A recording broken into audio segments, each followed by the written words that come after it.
Cinderella. అనగనగా ఒక ఊర్లో ఒక ధనికుడు ఉండేవాడు. అతని కుమార్తె ఎంతో అందమైనది.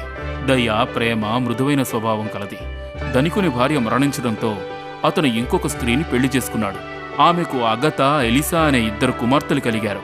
ఆ ఇద్దరూ కూడా ఈ చిన్నపిల్ల పట్ల ఎంతో క్రూరంగా ప్రవర్తిస్తూ అవమానిస్తూ ఉండేవారు. చూడు, నువ్వు ఇల్లంతా ఊడ్చి తుడిచి అంతా శుభ్రంగా ఉంచు, అర్థమైందా? పాపం ఆ చిన్నపిల్ల పొద్దుట్నుంచి సాయంత్రం వరకు కష్టపడి పనంతా చేసేది. ఆమె ఎప్పుడూ మురికిగా, అసహ్యంగా ఉండడం వలన ఆమె పేరు సిండ్రెల్లా అని పెట్టారు. అబ్బా, ఎంత అందంగా తయారైందో చూడు.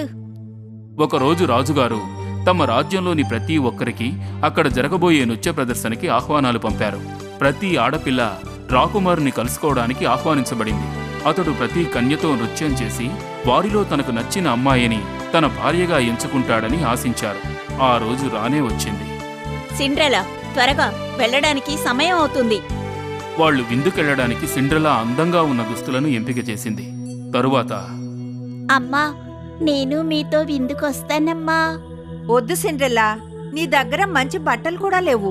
చూడు, చిరిగిపోయి ఎంత మురిగ్గా ఉన్నాయో. నువ్వక్కడికొస్తే మాకే అవమానంగా ఉంటుంది.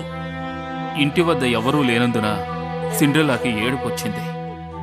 నేను కూడా విందుకెళ్తే ఎంత బాగుండేది. ఎవరైనా అప్సరస్ వచ్చి నా కోరికలన్నీ తీర్చితే బాగుంటుంది. అప్పుడే ఒక అప్సరస మంత్రదండంతో ఆమె ముందు ప్రత్యక్షమయ్యింది. ఎందుకు ఏడుస్తున్నావమ్మా? నువ్వెవరు? నేనా, అప్సరసను. నాకు రాజుగారి విందుకు వెళ్ళాలనుంది, కానీ నా సవతి తల్లి నన్ను వెళ్ళవద్దంది. నేను పంపుతానుగా. అప్సరస తన మంత్రశక్తితో తోటలోని గుమ్మడికాయతో ఒక రథాన్ని చేసి తెల్ల చిట్టెలుకను గుర్రపువానిగా చేసింది. తరువాత సిండ్రెలాను బంగారు, వెండి కలిసిన దుస్తులతో అలంకరించి పట్టు, వెండి దారాలతో అల్లిక చేసిన కాలిజోళ్లను కూడా వేసింది.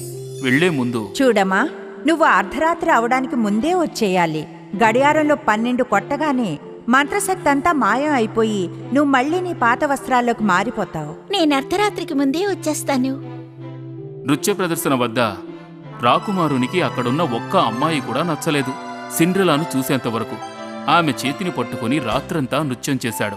సిండ్రెలా కూడా ఎంతో సంతోషంగా నృత్యం చేసింది. ఇద్దరూ ప్రేమలో పడి సమయాన్ని కూడా గుర్తించలేదు. ఉన్నట్టుండి గడియారంలో 12 గంటలు కొట్టడం వినిపించింది.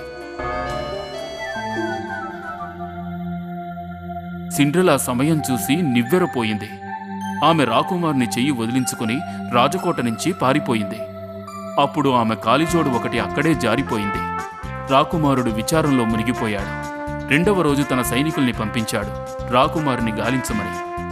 కన్నెపిల్లలున్న ప్రతి ఒక్క ఇంటికి రాకుమారుడు వెళ్ళాడు. కాని ఆ జోడు ఎవ్వరికీ సరిపోలేదు. చివరికి వాళ్ళు సిండ్రెలా ఇంటికొచ్చారు. ఏది, నే వేసుకొని చూస్తాను. అబ్బా, చాలా చిన్నదిగా ఉంది. లేదు లేదు, అది సరిపోలేదు. ఇంకొక అమ్మాయిని వేసుకోమనండి. వేసుకోమ్మా, ప్రయత్నించు. ఓ, ఇది నాకు పెద్దదిగా ఉందమ్మా. అబ్బా, కాళ్ళు లోపలికి తొయ్యి. ఇంట్లో ఇంకెవరైనా అమ్మాయిలున్నారా? అబ్బే, లేదండి, ఏ అమ్మాయి లేదు. సిండ్రెల్లా తెరసందులోంచి తొంగి చూస్తోంది.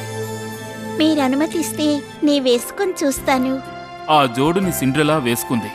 ఆమె నాజూకైన కాలుకి ఆ జోడు సరిగ్గా అతికినట్టు సరిపోయింది. ఆమె తన జోబులోంచి ఇంకొక జోడును కూడా తీసి వేసుకుంది. రాకుమారుడు సిండ్రెలాని గుర్తించి ఎంతో సంతోషించాడు. నిన్నెప్పటికీ చూడలేనేమోనని నాకు భయం వేసింది. నన్ను పెళ్లి చేసుకుంటావా? సిండ్రెలా వెంటనే ఒప్పేసుకుంది. రాజభవనంలో వివాహ వేడుకలు ఎంతో వైభవంగా జరిగాయి. ఆ తర్వాత ఆ దంపతులిద్దరూ సంతోషంగా జీవించారు.